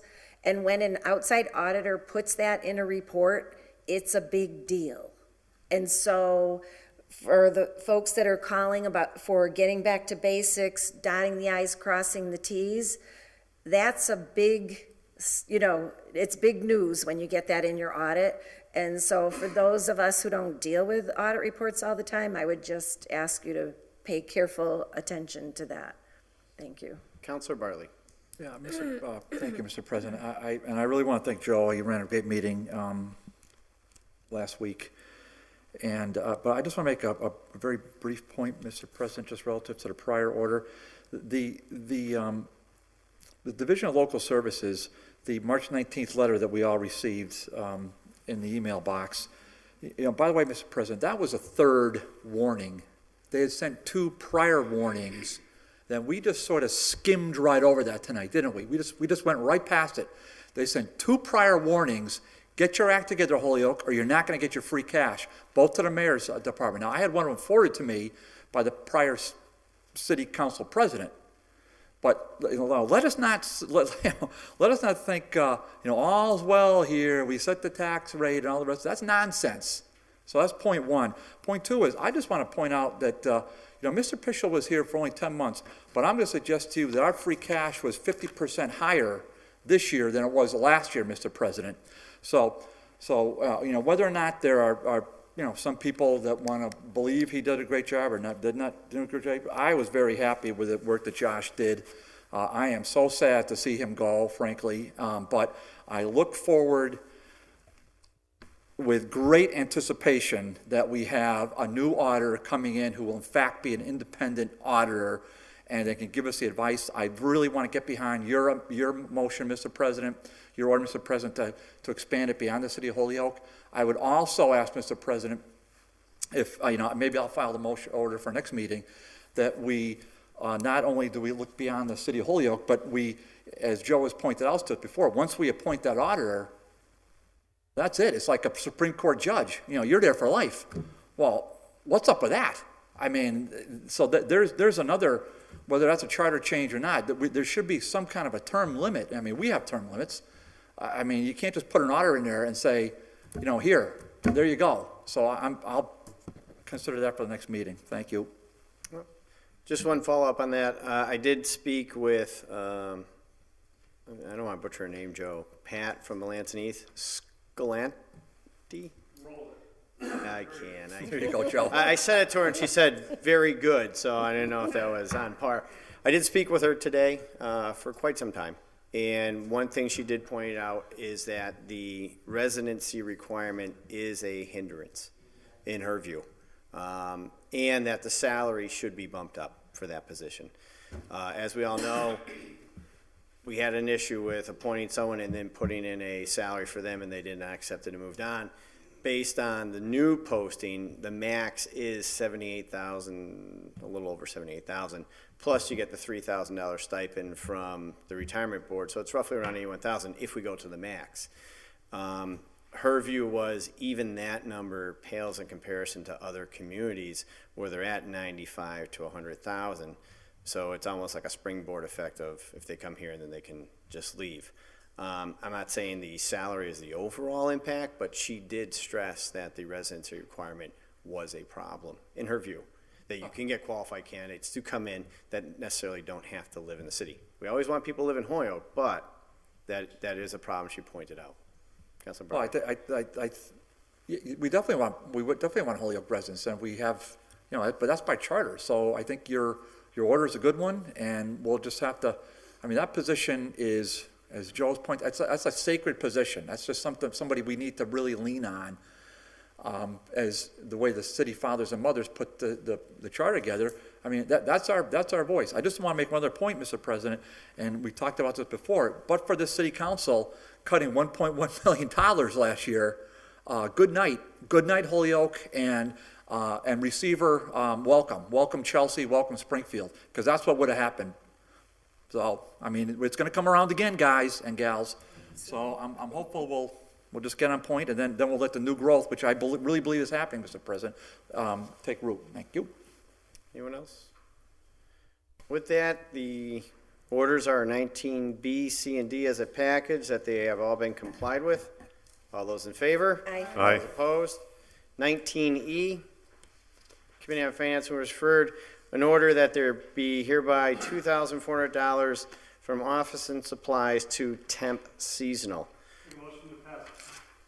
Make a motion to pass the first reading for the purpose of taking up the committee report to deny it because it's no Motion longer is needed. to pass the first reading, which is an order that it is to be denied. Councilor McGivern? The auditor was Bellamy Smith, our acting auditor, was before us, and he had told me before, this is an order that we had taken up, I think, at 2 prior meetings, tabled it and sent it back to Finance Committee. He told me when he came back on board after Josh Pishel had put his resignation in, his pay has been taken care of. This was originally to pay for help in the office when there was both a clerk that was out and the lack of full staff in the auditor's office. Bellamy took the place, but his pay caught up when he came back on board as the acting auditor. He says we no longer need the $2,400. Anyone else? So the motion, as we all know, is to deny. So if you vote yes to deny it. No means you're voting that you would still like to give the money. It's a little confusing, it's backwards, but that's how it works. So with that, motion to pass the first reading. All those in favor? Aye. Aye. Opposed? Motion to pass the second reading. Second. Motion to pass the second reading. Clerk will call the roll. Bartley? Yes. Bresnahan? Yes. LeBron Martinez? Yes. Lisi? McGee? Yes. McGivern? Sullivan? Yes. Tommen? Yes. Bacon? Yes. Valentin? Yes. Anderson Burgos? Yes. Unanimous. With your vote, you approve the order to deny the request. There is no public safety, no public service, no President? committee on DGNR, no charter and rules, no joint committee. Back to motions and Mr. orders. President? Councilor Bartley. Just on the DGR, there will be a hearing on the 26th of March, but more the point, because you and I discussed this several times, the next DGR will be the last Monday in April 30th, and Mass DOT, they finally contacted me, and so they will be at the April 30th DGR hearing. April 30th. April 30th. Okay, thank you. All right, thank you very much. And that's for notice to all residents around 141. I know there's other items, but specifically Lot of other 141 was a serious issue as to how they're going to redesign entrance and exit to 91 and whether or not they're putting up lights or adding another lane. It became really problematic in that area. So April 30th for Ward 7 residents impacted by 141. Well, Holyoke residents. I mean, all Holyoke, I mean, but come on. But it's just like Lyman Street, the bridge. Yep. I mean, and multiple, 391's a disaster, so. Oh, yeah. There's multiple, and then the traffic lights on Maple. And I think the lights on. Lights, yeah. And the Yeah, those lights, Counselor LeBron Martinez referenced the lights on 391, the exit. And the light, yes, that's right. So Highway- Sorry. the so that'll be highway April 30th, Yeah. Gladys. Perfect. Cool. Thank you very Awesome. much. Thank you. All right. With that, we're on to item 26. From Counselor Bartley, the City Council create a Abbreviated temporary reading. sign ordinance that regulates when such temporary signs can be placed in Yep, homeowners' ordinance, yard. please. Motion is to Second. receive and refer to ordinance. All those in favor? Aye. All Aye. opposed? 27 from Counselor Bartley, that the chain link fence at the playground be removed unless there's some rational reason. Well, okay, that's the William Shoot, that one I want you to read. I'm sure. Okay, so you said. Yeah, but the other one's a refile. This one I want you to Order read. that I'll read the it. chain link fence at William J. Sheard playground be removed unless there are some rational reason for keeping it in place. If it cannot be removed, then please explain why and at least replace it with something more attractive and that doesn't become a magnet for So plastic bags and litter. motion to go to, I just make a comment, motion to go to public safety and a Motion is to copy receive to. and refer to public Receive and safety. refer copies Under with copy of discussion. Park and Rec Department and the mayor under discussion. That is that's a park, that's the park at the top of 391. It doesn't have one of those big old signs that the city put up 2 years ago on almost every other park. So that's, you have to walk up, you have to get out of your, you walk up the hill, you go look at the rock and go look at the plaque right there. That's how I figured out the name was Lieutenant Sheard. And it's a lovely plaque, by the way, Mr. President. But that fence, I don't know why I didn't file this 5 years ago, but I didn't think of it. It's just a magnet for plastic bags and trash that just sort of catch on that fence. And that's the look when you come off 391 and you're heading up President Boulevard. Okay, there's Holyoke for you. Look at all the trash piled up on the fence at William J. Sheard. Now, I understand from the DPW superintendent, well, we put the fence up because we don't want, it's a public thoroughfare and we don't want people crossing the street. Yeah, we get that. That's why we invented crosswalks. So hopefully people will understand that, Mr. President. But if we insist on a fence, can't we do something a little more attractive than a chain link fence that runs for about 1,000 feet and just is a magnet? So I'm hopeful that we can do something about the city's image. Thank you. So received, send to public safety, copy to DPW and Park and Rec? And You the said? mayor. And the mayor. All those in favor? Aye. All opposed? Item 28, from Councilor Bartley, that the mayor please budget for appropriate signage for parking You're right. spaces on the city hall deck. Yeah, just receive, adopt, refer to the mayor. Receive, Second. adopt, refer to the mayor. Seconded. All those in favor? Aye. All opposed? 29 from Councilor Bartley, that the mayor please budget for ongoing professional education for city hall management and employees as necessary. Receive, adopt, refer to the mayor. Motion is to receive, adopt, refer to the mayor. Under discussion. Under discussion, Councilor? This again came out of Joe's finance meeting last week, and we heard it. They just, Mr. Sullivan was here, and he said on the microphone, there is a ton of training for financial people, and we need the training. Thank you. We also need to get on the same page of Munis. Right, well, Look, How many I years wasn't have gonna we say been anything, talking but about seeing that? how you brought it up, I filed several orders to bring in every department head to discuss how we all deal with Munis. Every department had to have a different answer. No one wanted to work well with each other. Well, you heard what he said, Brian Todd. You were there. Smith was the head of Munis. He left. It all fell apart in the sense of who was taking over. So if you want Munis, you can just call up yourself as a department head and have them come in and have a cost associated with it. There has to be a centralized unit to train on Munis as well as all work together on it. For some reason, there's always been a pushback. Once again, I would say this problem that we just had is a direct link to Munis not being worked on by everybody. Accountability. Accountability was way off. the Councilor word. McGivern.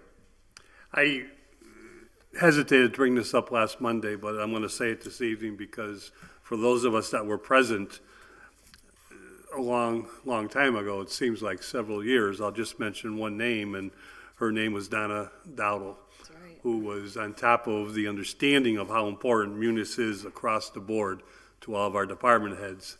And she, with some argument, and I believe it was Mayor Sullivan at the time, got forward to be on a special assignment to coordinate that with our department heads, and was doing that until she was relieved of that duty when Mayor Morse took over.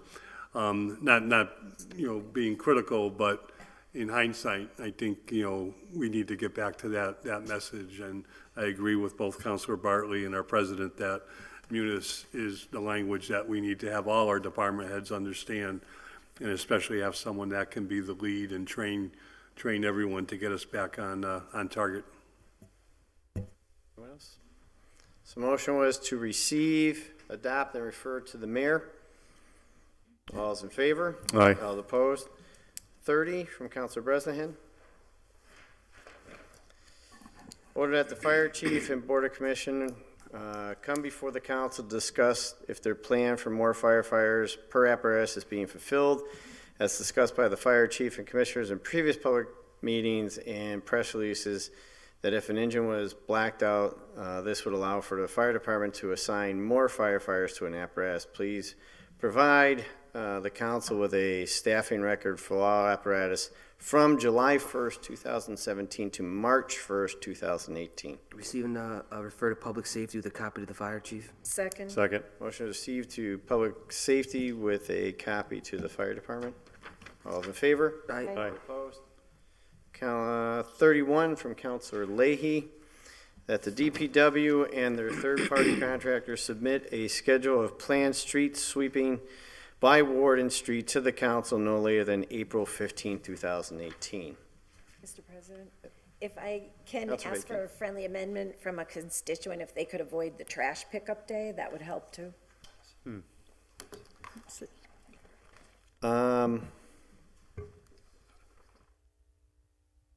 So it says submit a schedule of planning street sweeping by ward. No later than the purpose, this will allow residents to plan for parking on the sidewalks, and you want to amend where?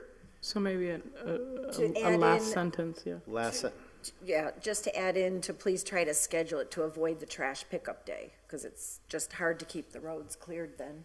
so after all of it will be swept, add, please Please avoid Avoid. Avoid conflicts. trash Yeah. pickup Okay. days avoid trash. for the scheduling. Schedule date.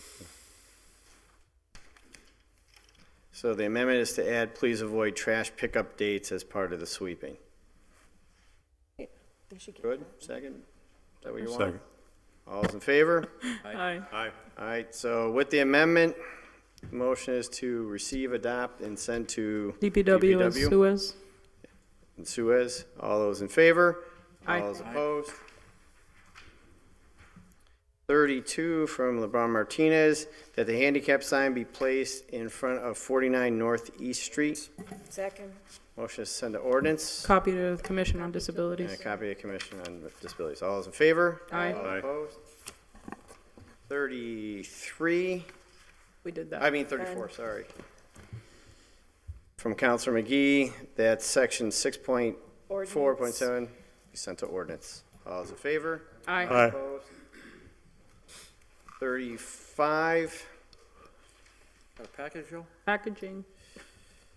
Joe, do you want to take care of 35 now because that's the ongoing injured on duty, or do I you? would suggest, as we did at our last meeting on 35, that we would adopt it this evening. Motion is to receive, Suspend the suspend the rules. rules, receive and adopt, pass the first reading on this one. Thank you. Second. Go ahead, Counselor McGivern. Real quick, injured on duty is, because of the good ordinance, or the good ordinance that we passed last year, I apologize. Because of the good ordinance we passed last year, we receive all interdepartment transfers for our approval. This one particular interdepartment transfer, which happens mostly in police and fire department budgets, is going to happen every pay period if anyone is, for whatever reason, signed up for injured on duty. The example where I think we've asked some great questions, we got the feedback from the chief that they use the proper medical evaluations, they use the proper procedure for each employee. They must immediately file and go to the, I always want to say the wellness center, but it's the Work Connection. Thank you. Thank you. Gladys will always remind me of that one. And I think that's the important thing to do, and occasionally, I know Counselor Sullivan's had some very strong questions about this. But if we just keep sending these orders to Finance Committee, we're going to get the same answers to our same questions, so I just suggest at this moment that we pass them on the floor. And I know one of the questions, just because I have the sheet, is the number of injured on duty at this time frame for the payment was 2. Just so you have that. It's true, and it's also a moving target.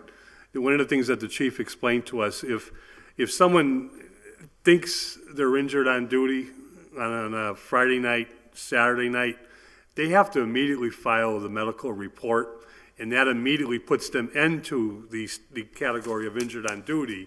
They could go to Work Connection on Monday and be immediately, referred back to work, which is what they're just protecting themselves, but their pay has to shift to injured on duty, even if they're working. But, the Work Connection, that's why the Work Connection is the next day or next business day of when the report is filed. Councilor Bartley. Yeah, I was going to ask about the number, but I appreciate that, Mr. President. But I just want to make a brief point that all the new policemen that I saw on the parade route for HPD and the Holyoke Auxiliary, I mean, really, there's a lot of young men and women that are now joining the Holyoke Police Force, so it's pretty encouraging, and that's all I want to say. So the motion was to pass the first reading. If there's no more discussion, all those in favor? Aye. All those opposed? Pass the second reading? Motion is passed. Second reading was seconded. The clerk will call the roll. If you're voting yes, you vote for the transfer. If you vote no, you're voting against. Bartley? Yep. Bresnahan? Yep. LeBron Martinez? Yes. Lacy? McGee? Yes. McGivern? Yes. Sullivan? Yes. Tallman? Yes. Bacon? Yes. Valentin? Yes. Anderson Burgos? Yes. Unanimous. With your vote, you approve the transfer. Make a motion to suspend the rules to take 36, 37 together. Second. Motion is to take 36 and 37 as a package. All those in favor? All Aye. Aye. opposed? That motion would be to refer to Committee on Finance. Second. And Second. refer to Finance. 36 is $2,221.65 from DPW to pay unencumbered bills from last year. 37 is $3,012 from events to pay head clerk. So all to Finance. All those in favor? Aye. Aye. Opposed? 38 from Councilor McGivern and Councilor Lisi, that the city council amend the sewer rate ordinance adjusting. Ordinance, please. Motion is to send to Second. ordinance. All those in favor? Aye. All Aye. opposed? 39, order to establish all retirement board positions as Ordinance, special. please. Motion is to send to ordinance. All those in favor? Aye. Second. All opposed? 40 from Councilor McGivern, order to establish a fee to accompany the torts claims to the city law department. Suggested fee $15. Ordinance, please. Ordinance. Motion is to send to ordinance. All those in favor? All those opposed? 41 was already taken care of. 42 from Councilor Sullivan and Councilor Valentin, that the Honorable City Council, in accordance with Mass General Law 30B and the Holyoke Procurement Ordinance, vote to accept an offer from One Holyoke CDC to purchase a parcel of land located at 278 Pine Street for $1. Mr. President? Yep. I just want to go on record. I have a conflict with this, so I will not participate in this vote at all. I just want that noted in the minutes, please, Ryan. All right. Councilor Bartley will abstain due to a conflict. Councilor McGivern. I make a motion, I believe it's DGR Second. has been handling it. And just a quick comment, both Mr. Moriarty of One Hoyok was here this evening, and Attorney Dunn was here this evening to talk about this. And they agree that a long time ago, and Attorney Miardi actually was present for this one, we passed a 30B real quick because we thought it was the right thing to do, and would have been the right thing to do. But some abutters of the property said they were never notified. In these 30Bs under these are under $25,000, the mayor can negotiate a piece of property. I don't know if we ever adopted it as ordinance, but we sent a strong message that any of these, all abutters should be notified first. And I just want to make sure that that happens for this property and for any of the 30Bs that are under $25,000. Even if the mayor's not going to negotiate with them, at least the abutters can come forward and speak their piece. Correct. Motion is to send to DGNR. All those in favor? Aye. Opposed? 43. From Counselor Bacon, order that the speed limit sign 30 miles per hour be installed at Mountain Road. Request 2 to 3 on each side of the road.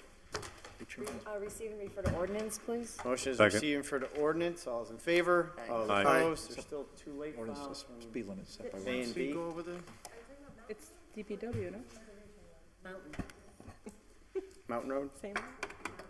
Yeah, I said Mountain Road. Did I say Mountain View by Somebody accident or else was something? asking me. Did Oh, I mean okay. something else? I was like, oh, sorry. All right, late file A is a communication from Bellamy with regards to the DOR certification, which is the general fund and the sewer fund, which is what we already discussed in the beginning of the meeting. Motion received. Receive. Motion receive, for the finance, or just receive? Copy Copy to to finance. So receive, copy to finance. All's in favor? Aye. All opposed? Late file B from Counselor McGivern. That's now 4, Joe. Whoa. Pointing that out, just pointing that I didn't know out. about this one. 400% increase. Order that the amount of $1,665 be authorized from DPW Professional Service. This is like a duplicate from what was on the agenda. Just make a motion, I'd say, to refer to finance. I think it's a duplicate, Joe. Okay. But I'm Finance still gonna hold it against you for as 4. disposal, All right, all those in proper favor? disposal. Aye. Anything else? Motion to adjourn? Motion is to adjourn. All those in favor? Second. All those opposed? Aye. We are adjourned.